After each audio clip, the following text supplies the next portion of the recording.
Okay.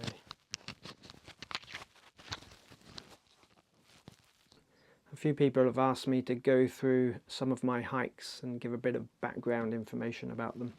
So I thought I'd start with a hike I did up in the north of Sweden in Sarek National Park. If you don't know, Sarek is a beautiful wilderness area up in the north of Sweden. Many years ago I worked in a map shop, and being a lover of wild places, I wanted to see if I could find an area that had the fewest roads possible in Europe. So I got a road map of Europe and decided that the best place to go would be northern Sweden, because there didn't seem to be many roads up there. And that's when I found out about Sarek National Park, which doesn't have any roads and it barely has any footpaths either. It's got the Kungsleden trail, which kind of cuts through the southeastern side of it. But other than that, it's miles and miles of mountain, glacier, bog, you name it. It's just a beautiful northern wilderness. And I spent 10 days hiking across there with a pal, a guy called Tommy, who I've known for years. A lot of my films have been just me walking, but this one was with Tommy. So I'm going to show you, this is the actual map I used. It's the BD10 Sarek National Park map, and as you can see, it's in a bit of a state. It's going to take me a while to find the right spots because it's all in pieces. So what I thought I'd do is run the film and just talk through how I did it, basically. So to get there, we flew into Stockholm and then got the overnight train up to Lajtavrre, and then you can get a bus from there to a place called Ritsem. And then during the summer, there's a scheduled boat that takes you across the lake to get to the northern side of Sarek National Park. We were there in mid-September, late September, and there were no boats.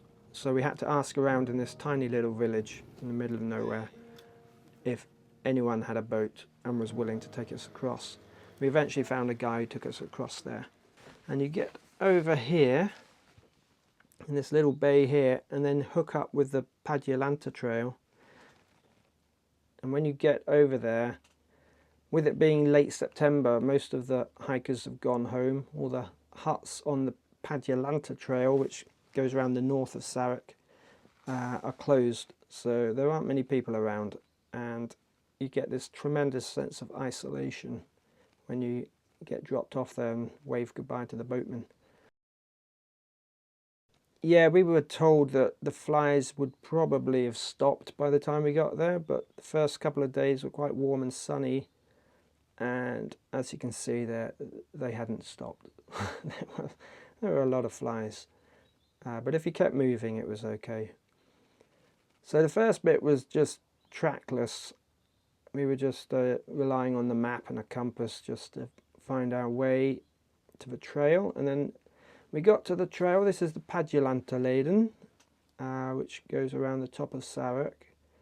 And we were on there just for one day.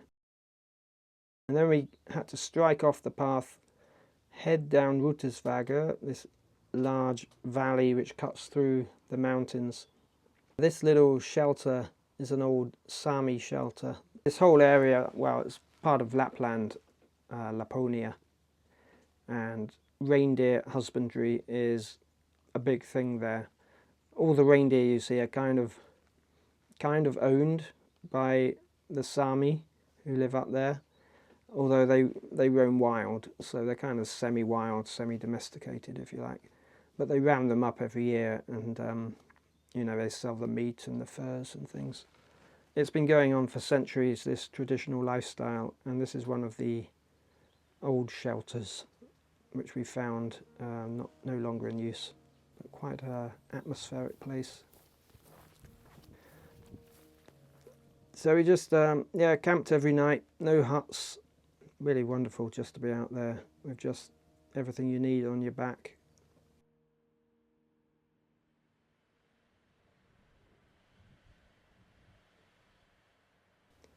And then one day we did a little side trip up to this glacier. It was interesting, they had rocks painted with the years where the snout of the glacier used to be. So as you're walking up, you see these dates, 1962, 1973, and the glaciers just receded, a mile or two up the valley in just a few decades, really. So a little bit sobering, that. But such a wild place, no one around, just absolutely nobody there. Water, lots of water in Sarek, lots of rivers to cross. This was the only river that had a bridge across it. All the other ones we had to cross. Usually it was no more than about knee deep, so it was fine. There was one river where we were up to our chests, but it was a very slow moving river, so it was quite safe.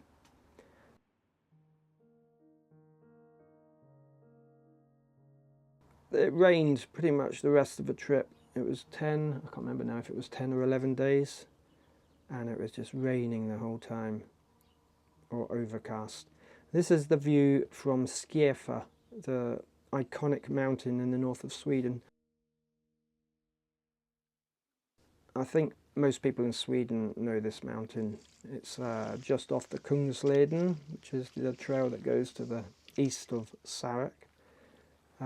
We nearly didn't go up it. We were walking around, kind of skirting around the top of it, and we were so tired we thought, we can't go up there. But we did, and thank God we did, because it's one of the best views I've ever seen.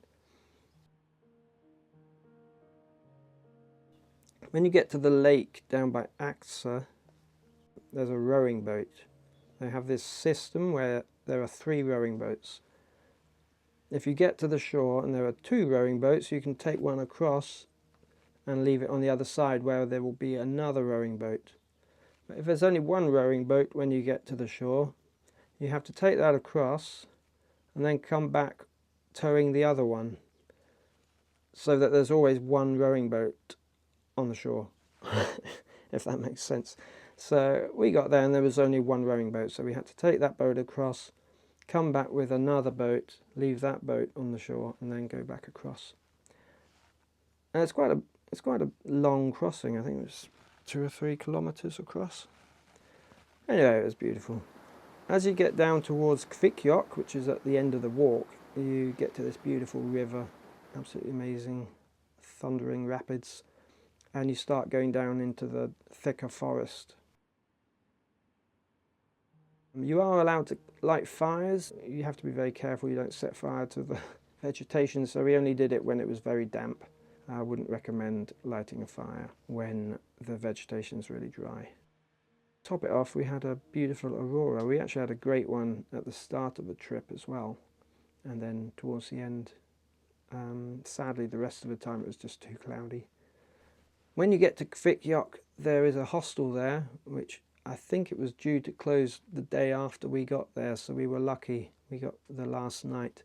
So, yeah, originally I had planned to camp that night, but Tommy, my trekking companion, vetoed that idea after 10 days in the wilderness.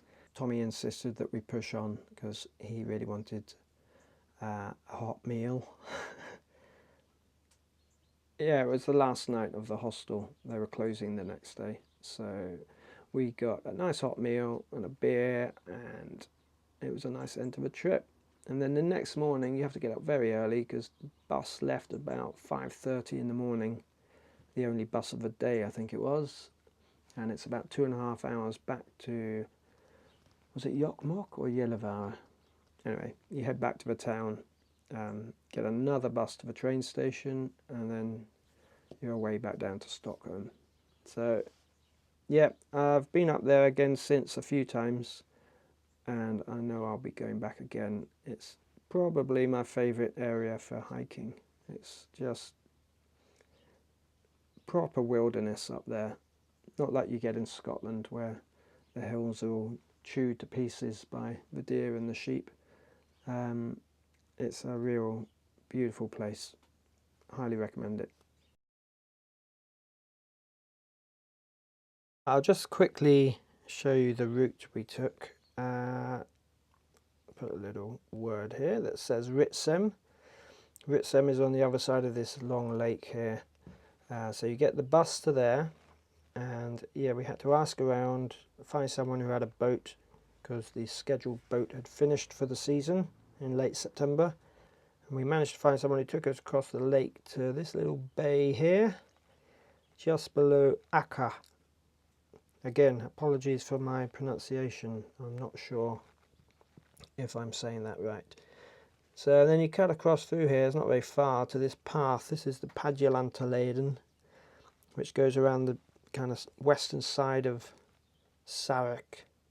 So the first day was quite luxurious, just walking along this path with boardwalks. And we camped up here just before this little Sami village, which is, no one's there at this time of year. There's these little Sami villages along the Lajtavrre, which they use in the summer for reindeer herding purposes. Anyway, we camped here, and then the next day headed down to the river and struck off the path just after the river, I think it was, and went along here to this kind of falling down Koti shelter, reindeer herders shelter, and we camped near there. That was quite an atmospheric place, the kind of abandoned shelter, and fantastic views of this mountain here. I think it's Nijak, is it? Or Nyak? Anyway, we had hoped to go up there, but the cloud was down on the day and we just didn't fancy it. So we carried along here. As you can see, there are some little dotted lines here suggesting trails, but there isn't really much of a trail through here. There's a few kind of reindeer trails, but nothing much to that you could call a proper footpath. So we carried along through here. This is one of the main valleys through Sarek, the Ruohtesvagge. Went past a little hut here, which is locked, and this is fairly straightforward. There's a few river crossings, but they're not difficult. They're kind of ankle deep. Of course, they might be deeper if you pass here when it's raining, but they're not major rivers along here, so it's not too difficult. Moving down, let's move both parts of the map, or all four parts. You get to another hut here. It says lost, which means locked. So yep, that's another locked hut. And this is the only bridge on the whole route. There is quite a big river here with rapids, and we were very glad that there was a bridge there. I think it gets taken away before the snow comes, so that it doesn't get damaged by the snow. I might be wrong on that, but you might want to check. If you're coming here late September, early October, it can, the winter can come quite early, and they may have taken the bridge away, so it might be worth trying to check that out if you're coming this way then.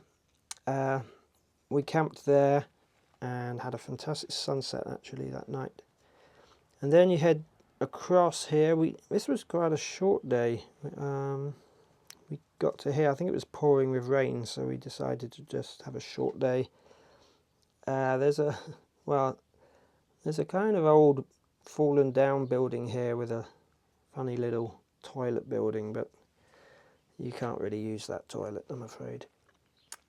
And then the next day, might have to move the map over. Let's sort this map out. Coming down here, you start to get into this tighter valley with the birch trees down below. It's pretty impenetrable down here. We were going to walk through this way, which I think is possible. I've never tried it, but there's a faint path going up over here, and it's much clearer ground higher up, so we went that way. I think that's the way most people go, and we camped just below this col here. It was so wet when we were there, but it still looked beautiful. We got our first views down Rapadalen, which is the famous valley with all the braided rivers and the freshwater delta at the end there. So we camped there. Next day you drop down into the forest, and then it really gets quite tough because it's thick vegetation, lots of willow bushes and birch trees, and there's not much of a path, so you kind of hack your way through here. It's very tiring. And we had a really long day that day. We went all the way in the pouring rain. We went all the way through the forest here. Let me move the map over a bit so it doesn't go out of frame. All the way along here, and then we struck up, oh no, we kept going here, all the way down here, past Lajtavrre, and then we cut up about here, I think, onto the high ground, which again was really tough going. And then you get up here, there's lots of boulder fields. It was really slow going, but absolutely magnificent views. Really fantastic views across this freshwater delta at the end of the Rapadalen valley. And then you get to the famous mountain Skierfe. Again, we nearly just cut across and went down here, and we would have missed out on what is one of the best views I've ever seen. So luckily we did go to the top of Skierfe. You have to do that. It's absolutely sensational view up there. And then, let me find the other part of the map. That's not it. That's it. Right. Then this just felt like forever going down here. I made a little mark there because I got a mobile phone signal. I think that was the first signal I got since we started. So we went down here and then you hook up with the Kungsleden, and there's a good path here, but it's very steep, down to Aktse where there is a hostel.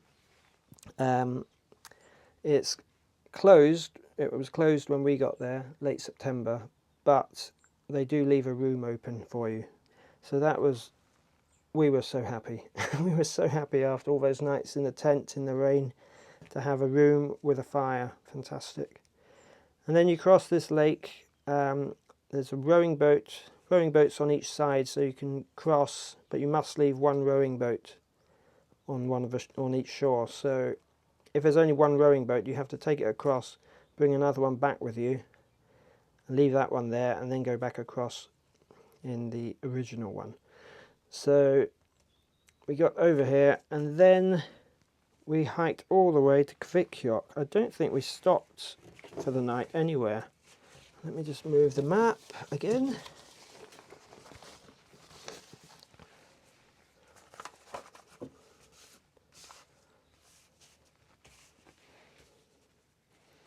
Yeah, so we came across here, on the Kungsleden, really good path, a little bit boggy in places where the boardwalk has rotted away, but it's a long hike all the way to Kvikkjokk down here, down there, but it's on a good path because it's a recognised trail, a national trail in Sweden, the Kungsleden.